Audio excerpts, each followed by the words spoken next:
Welcome to the Two World Podcast, where you can hear thoughts and reflections on unique intersections between faith and culture. Tune in regularly for this foray into feelings of surprise and interconnectedness and aha moments in life when two worlds come together. Now join your hosts, Barney and Jacob, for this most recent episode.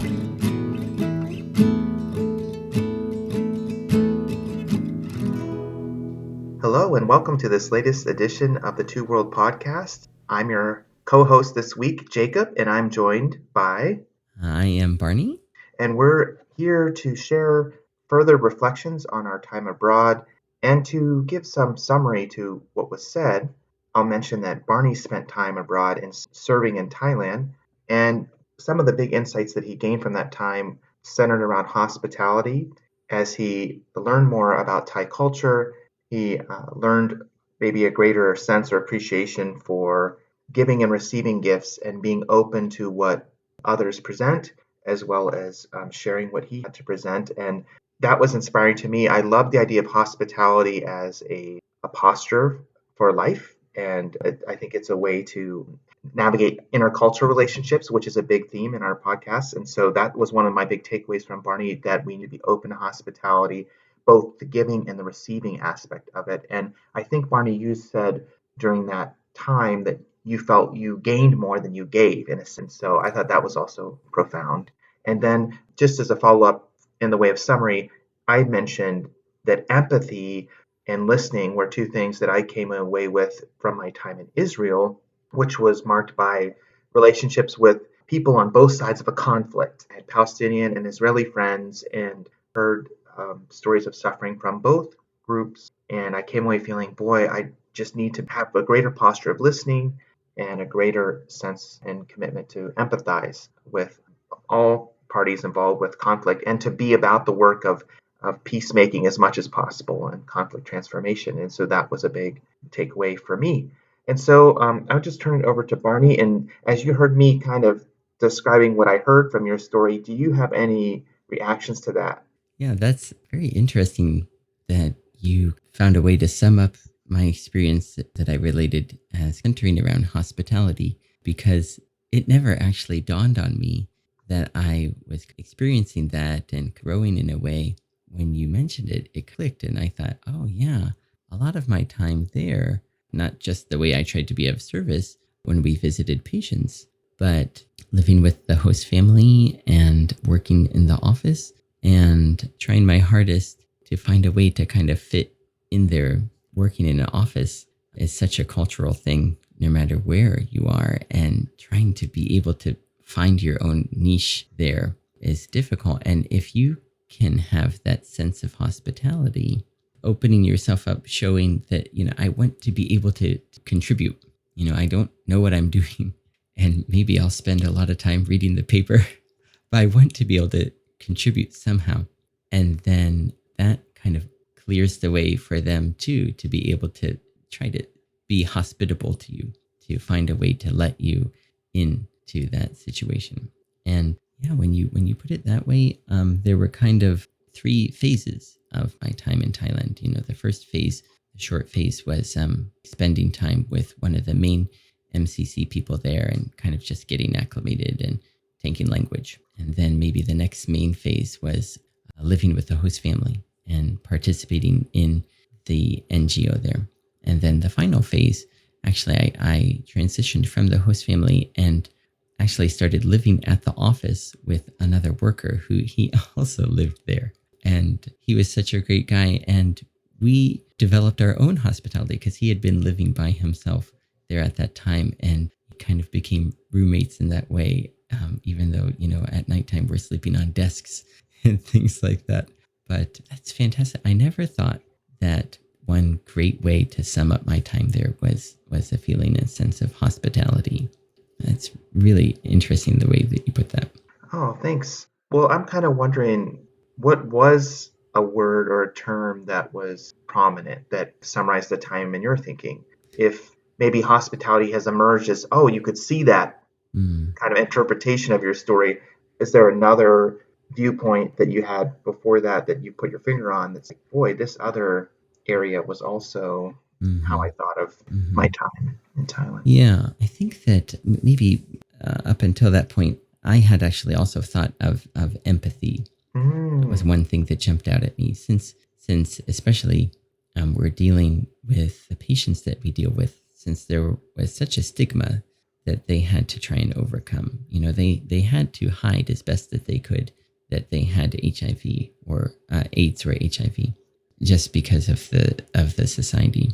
And so I guess maybe I would go in there feeling maybe I have something I can give this person, because they're definitely in a somewhat desperate situation.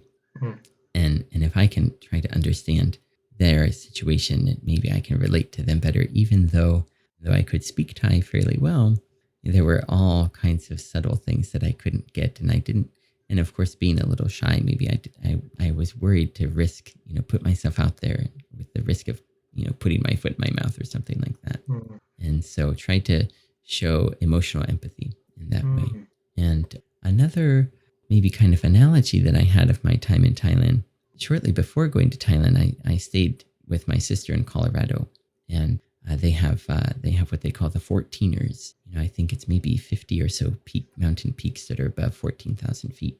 And not too far from their house is actually the tallest one in Colorado, Mount Elba, I think. And I'd been pestering my sister for years. I stay a week or two at your house every summer. When are we going to climb a mountain? And she's like, okay, we'll climb the mountain. And it was very hard. It's the tallest one, but it's actually considered one of the easier climbs, aside from Pikes Peak, where you can just drive all the way to the top, you know. But it was really hard, even having spent more than a week with my sister getting acclimated to the altitude. It was one of the hardest things I'd done. And my time in Thailand, I kept thinking, maybe this is one of the hardest that I've done as well, trying to fit into the culture and trying to be helpful, trying to be of use in this strange situation that I found myself in, especially considering that I kind of went into it thinking it's going to be a piece of cake, right? It's just going to be a nice, easy 1 year of service. And then I'll have, come back a changed person and have fulfilled the requirements for graduation at Goshen College too, and things like that. In that sense, I could also say maybe another word to subscribe to sum up my time there would be eye-opening, of course. That's a good point. And I think that that was another shared experience that Mm-hmm. we had, that we both came away feeling that our assumptions going into the experiences were closed, or Mm-hmm. they weren't fully informed. And Yeah. I think for me, I'd mentioned feelings of sadness and disillusionment Mm-hmm. afterward, that after seeing suffering that I hadn't anticipated encountering, Yeah. going away feeling humbled by that. And among other things, we'd also talked a little bit about culture shock and being Yeah. stretched that way.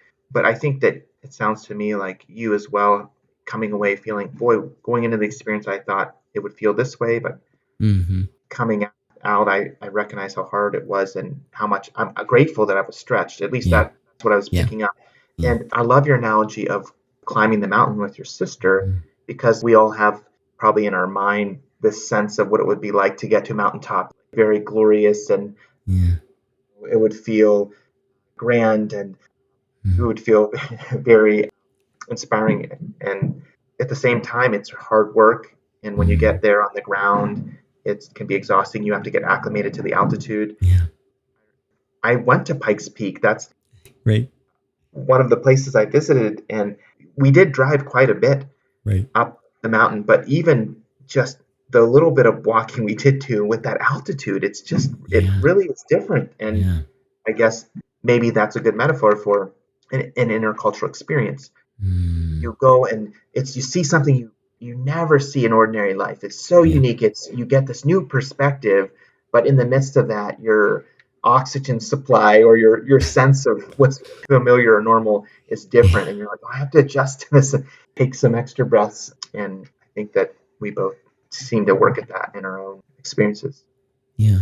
How about in your case? So in my case, I kind of went into the situation maybe a little naively, but I knew I was going to be there for service. But in your case, you were going there to study. Right. Yeah, I would suppose the coursework, that part was more predictable because you have a syllabus and Mhm. you see it ahead of time. And Yeah. it was a very similar rigor to my undergraduate work, so it felt very doable. But Mm. the human relational component, I didn't know going in how many friends I would make, what types of opportunities would come up for dialogue with people, because I wasn't exactly sure.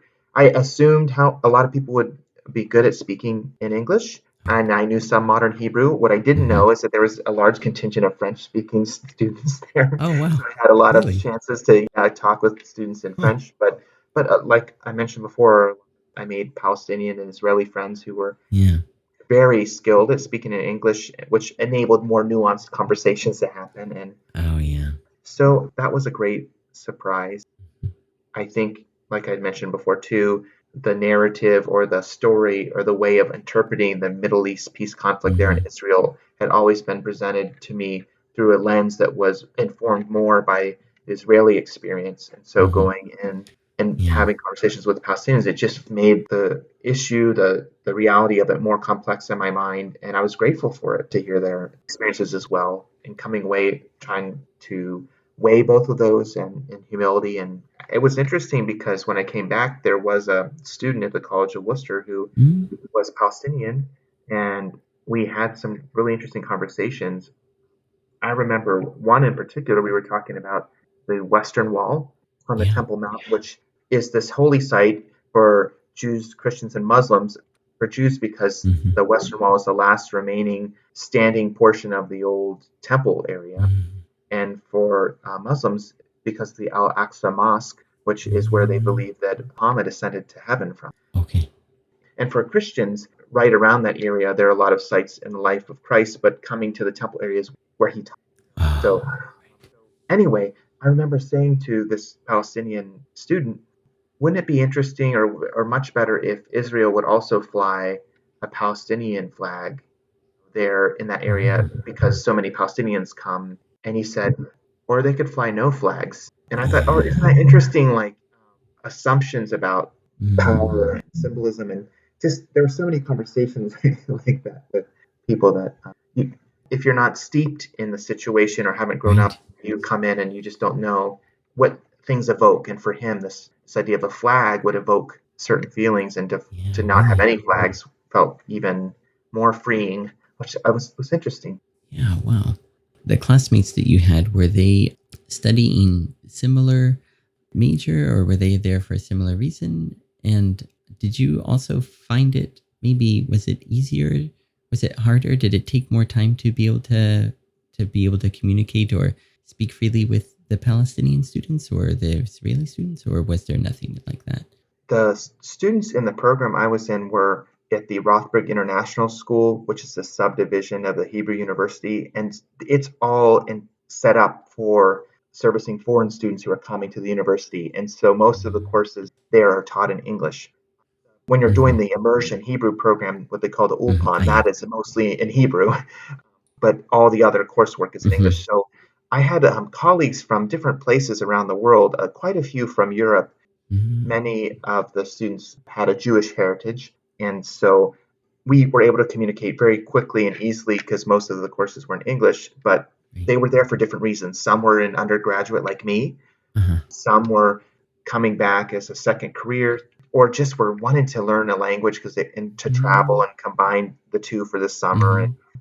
so we had a nice mix of ages. I think, though, to answer your question, if I hear it right, about Yeah. relating to Palestinians and Israelis, most of that Yeah. happened in space outside of the classroom. I I mean, our see. teachers were Israeli, Uh-huh. but most of the contact we had was there was a common courtyard area by the Uh-huh. Resnick building and the dorms where I was staying. Uh-huh. And at nighttime, a lot of students would go out there and talk and visit. And speaking about hospitality, a number of the Palestinian Yeah. students would offer to have coffee with us English speaking students from various Right. places, and we would Wow. converse in English. So the Arabic coffee was so interesting, very Yes. strong, and it Yeah. was it was a whole experience. The way that they brewed it, we'd sit down and talk while Yeah. they were brewing it, and it Mm-hmm. was just there's a long tradition with how the coffee is served. And Yeah. during that time, we got to know them. And I would say that it was really Palestinians first that I got to know. Oh, And wow. then as I was there longer, you got to know Israelis through the same courtyard space or Yeah. walking around the university. There were different opportunities. There were some social gatherings, and but there were some Israelis in the building where I was that when I was there Mm-hmm. longer, I got to know. Mm-hmm. And so I would say both groups were open, Mm-hmm. and it was through that hospitality that some of those connections happen. Yeah. Does that get at your question? Yeah, for sure. That's so interesting to hear that way.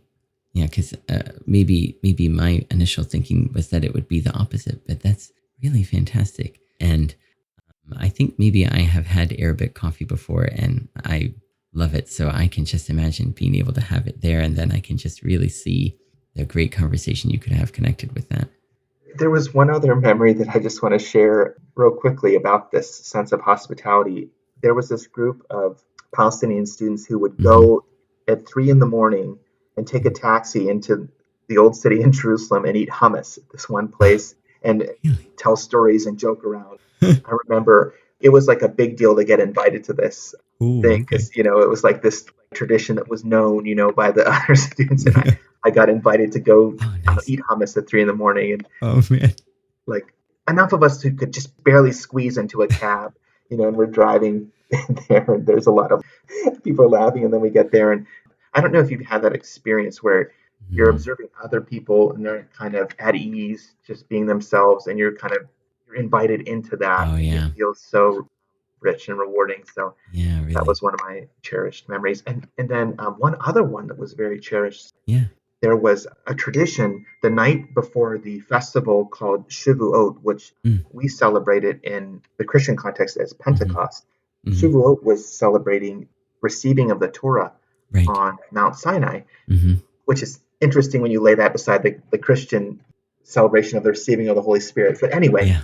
a group of Jewish students from the program I'm in invited me to go Uh, with them, and there's this tradition of reading Torah till sunrise. You go at oh, night, wow.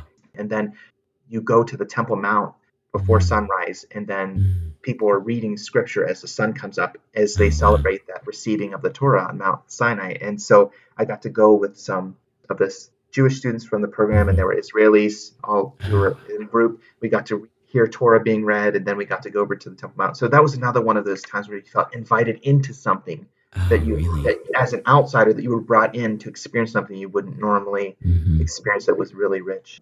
That made me think of some similar situations that I also had.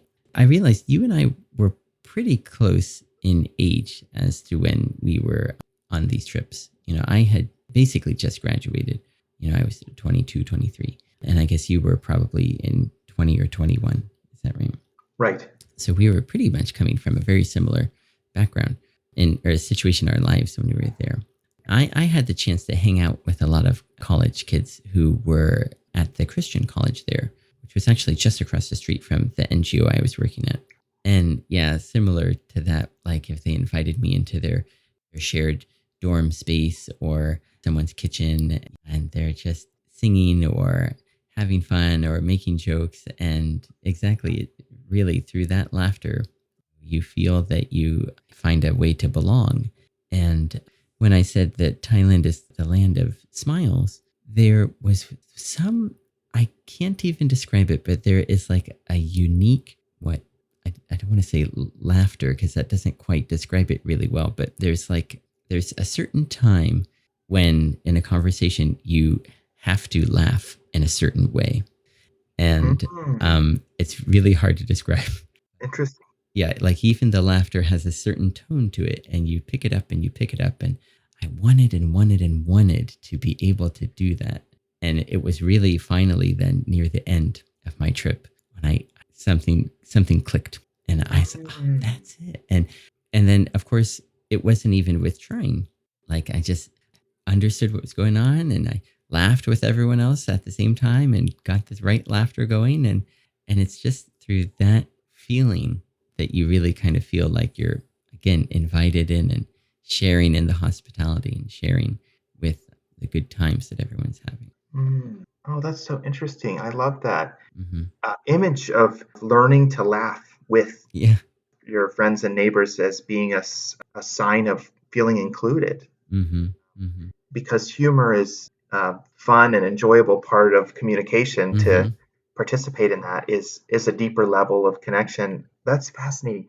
It makes me think a little bit about perhaps a takeaway from our Mm-hmm. two experiences for our Mm-hmm. listeners, to be mindful if they have opportunities to ever be a host family, for example, for an international Yeah. student, or to just have an international student or a guest in their context, in Mm-hmm. their culture, over to their home for a meal, and try to create a space where that person can be drawn into Yeah. experiences of laughter and joy and sharing, Mm. and that is a very meaningful way to communicate that we care about them, and it's something that they'll probably take with them throughout Yeah. their life and look back on it. It's a very powerful gift to Yeah. give. And especially if you're just inviting someone from the area, it takes a few times for them to feel comfortable.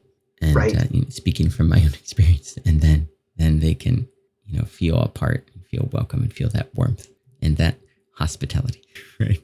Absolutely. Yeah. Yes. I kind of wanted to ask, were there times when it was difficult to show empathy or to listen well, or where hospitality seemed to break down? Yeah, and maybe kind of explaining a little bit better about the three phases that I said that I had, from phase two, from the host family to then staying at the office. Yeah, I actually had a little bit of trouble maybe communicating with the host family. And that helped me. I think, of course, for sure, looking back now, I think it was mostly me, and that I was maybe having trouble bending. I kind of, when I was reflecting on what I spoke about and then hearing about you, it gave me I don't know, I'm probably not coining a phrase here, but it gave me the thought of like summing it up as like a Jonah moment, something I know that I should do this, but I don't want to do it, Mm, and God is leading me more to do it, but I'm still being rigid and unwilling to follow what I can see, and I know what really God wants me to do. And other people kind of saw things maybe happening to me that I didn't think, because I was thinking I'm the one causing this problem. And maybe it was both ways. And other people said that let's try to find a way to maybe transition to a different living situation. And it really worked out very well in the end for everyone. I just wish that I had been much more easier and willing to go with the flow. But maybe part of it is being the youngest child, mm. kind of getting used to having things, kind of go my way, right? And then I was thrust into being the oldest child for them, in the host family, and I just didn't know how to adapt to that. We maybe talked about that Hmm. phrase before. We don't know what we don't know. Yeah. So it's hard when you're younger to have this really nuanced, mature Mm, response to an intercultural situation that you've never had yeah. before. So Yeah. in hindsight, looking back, you could Right. lay out a variety of other things you could have done, but in that moment, it would be Hmm. very hard to anticipate that and do it. Yeah, for me, I think I encountered some dissonance and maybe I'd say hard conversations in around the Mm, areas of religion. And mm, surprise, surprise, they always say two of the things to avoid in I know. most casual conversation are religion and politics. And Right. those were two definitely difficult subjects to talk Yeah. about there. But I remember there were several occasions where if people assumed I was Jewish because my name was Jacob and I was there studying Ah. Hebrew, and when they would find that I was a Christian, Mhm. we would talk about it. I Mhm. remember one time I was at a meal and there was one other Christian student, and then Mhm. the rest of the party was Jewish. So when I asked a question about Purim, Mhm. I think that's the festival that Oh, celebrates Esther. yes. Is that right? Yeah, Um, that's right. Yeah. Mhm. and I couldn't remember that one. I said, "Which one is that?" And they said, "Wait a Mhm. second, like, aren't you Jewish?" And I said, "Oh no, I'm not." But they thought that I had been because I knew a lot of other references, Yeah. just from studying the Bible or no. So we Yeah. got to talking about the Old Testament, and I think at one point we were talking about David, King David, and Mm. I had this certain way of understanding David that was informed by my Christian reading of the text. And some of the students were like, "Oh, we don't see David like that at all." Really? And then I could tell the Christian student in our party was perturbed. And so Huh. afterwards, I said, are you okay? Is something wrong? She said, I just Uh-huh. don't think a Christian should be talking to Jews about the Old Testament. I guess maybe I was coming off as, what's the term? When you feel like you know so much, Uh, or putting that knowledge out there. I forget what that's. Smarty pants? Smarty pants. Yes, there's a. And I said, oh, okay. And so that was another one of those pieces about listening. I think there probably could have been a way to have that conversation that would have been much more natural and where people could just share their perspectives without I feeling, see. Oh, yeah. oh, one person or the other is being a smarty pants. So another time, just had a very similar experience, but it was kind of the reverse. I had a Jewish student come in and they had like little booklets. Mm-hmm. And during the course of the conversation, I realized those booklets were like apologetic tracts to like, give to Christians to advocate for them to give up Christianity and become Jewish. And I realized partway through the conversation that the person just wasn't listening to me. They were just kind of there to say what they had to say. Uh-huh. And it was that reverse feeling of, okay, maybe last time I was the smarty pants or I was Yeah. talking too much or not listening well enough. Yeah. But now somebody's doing it to me and this is how it feels. I never had anybody try to do that to me before. So Yeah. I was thinking, wow, this must be how some people feel when Christians come and give them a booklet. Oh, yeah. So that was Yeah. another one of those lessons that spoke to me about listening and empathy and taking a little bit more time to consider what the other person's saying in a conversation. Last time you talked about the album that you had Yes. from your trip. I'm curious to know a little bit more about that. And was there anything else that you did to kind of document or? Yes. I kept a daily journal and Mm-hmm. I recorded thoughts and Mm-hmm. events, impressions, what Mm-hmm. was going on. Mm-hmm. I started keeping that journal when I went to college because of my grandfather. He said, Jacob, whatever you do as you go into Uh-huh. college, I think it'll be important for you to keep a journal. And if you do that, you'll be grateful later in life when you look back Huh. because that's such an important time in life. So I did. I followed his advice and I kept a Yeah. journal every day Oh. throughout college. Uh-huh. Yeah, I've Yeah. gone back and read that, and I'm grateful Mm. for that. And then this Mm. photo album, I'm grateful to my Mm. mom because she had saved the emails I would send her, and she Oh, printed yeah. them out. And I mentioned that email I'd sent my uncle, and she Mm-hmm. printed out the fax he'd sent her of that email. And I look back on these things, and they're like little windows into Oh, yeah. younger me in my own Mm. thinking because our memories, it's so Mm. interesting how memory works. They tend to put layer upon layer and interpret Mm-hmm. the earlier events Yeah. through later understanding. And so Oh, yeah. I have a certain way of thinking of my Israel experience. It's very different than how I was thinking about it at the time. And it's Mm-hmm. taken on new meaning as I've gotten older. So it's Oh, kind of yeah. interesting to go back and read those earlier reflections and think, oh Mm-hmm. boy, I hadn't come to this conviction or thought yet about Mm-hmm. listening or Yeah. empathy. That kind of came a little bit later. Yeah, right. Did you keep a journal or have any record of some of your Yeah. experiences in Thailand? At that time, I was a huge fan. I still am. I just don't have time, but I was a huge fan of This American Life, Oh, the yes. radio show. Yes. And so before my trip, I got a handheld radio cassette, microphone, mini cassette recorder, and I recorded it in every day. And Wow. yeah, thankfully, Amazing. those micro cassettes were easy to get a hold of. And Wow. just last year, actually, around this time, I found a connecting cable.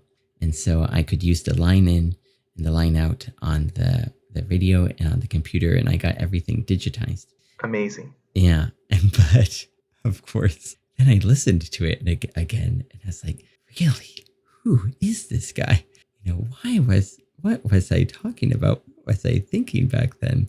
It's just like you say. I mean, I think if I would listen to a big part of it all at once, I'd probably feel a little bit better. But the bits and pieces that I heard, I felt, boy, am glad that I can remember it a little bit differently, and also that Yes. I have, changed a bit since then too. Well, and I think that biologically, young adults who are in their early 20s, the frontal lobe, particularly for males, is still developing. And so, at least that's what I've Mm, heard. And so, mm-hmm. some of our cognitive higher order functions are still emerging. And Mm-hmm. so, I don't know. Maybe there's some element of that difference is magnified Yeah. even greater into as Mm-hmm. we age, and then we have Mm-hmm. a different outlook. And Mm-hmm. but Mm-hmm. that's really interesting. I wonder too. We can look at individual days, and you Mm-hmm. could think of individual experiences. But I wonder like how you were in the aggregate. Like if you took Mm. from the first recording to the Yeah. last one, Right. was there some change there? Or I think we tend to be like as humans up and down. Some Yeah. days are better than others, and Yeah. some recordings are probably Yeah. you listen to it and it's like, oh boy, Yeah. I was definitely in a strange mood that day. But then if you consider your journey on the whole, did you end Mm. up in a place that you felt was a little bit further to where you are today? Yeah. Yeah.